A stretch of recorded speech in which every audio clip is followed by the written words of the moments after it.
This week's edition of Vietnam Reflections, we spoke to Joseph Giammichele. Joseph served in the U.S. Air Force, and here's his story.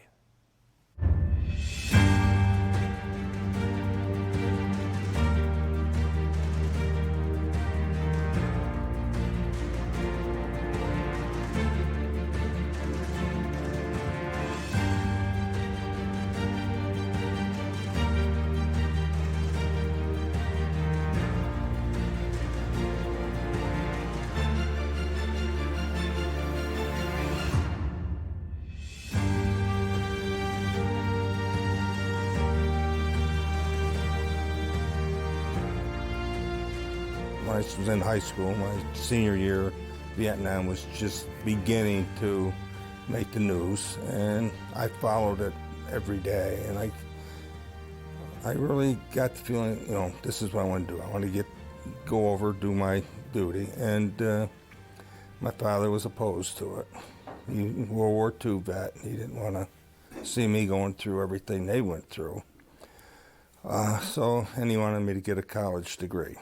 And I went in with the intentions of pursuing something in the bookkeeping, accounting field. And supposedly I was recommended for that. And I told him the one thing I didn't want to be in was electronics. I went to basic training, get my orders. I sent to Keesler Air Force Base for radio operations. The one thing I didn't want. When Vietnam started, they found out that the normal procedure for intercepting communication intelligence didn't work because the jungle was too thick, and secondly, the Vietnamese, the VC, were using homemade radios and stuff that were such a low level that they couldn't intercept them. So they created the 6994th as a special intelligence unit to fly low-level missions, generally between 1,500 and 2,500 feet, to intercept the communications and to use ARDF to pinpoint the location of the unit that was doing the communicating. If we were lucky, we'd be able to get 2 or 3 units that were going back and forth between each other. In addition to doing the intercept work, we got to throw out the Chuhoi pamphlets, which were simply a piece of paper that told the VC how to surrender under the repatriation program. And we also were assigned to search the ground for any moving units that could be found, because periodically we would come across a VC unit that was going across rice paddies or something in the daytime, which wasn't routine for them.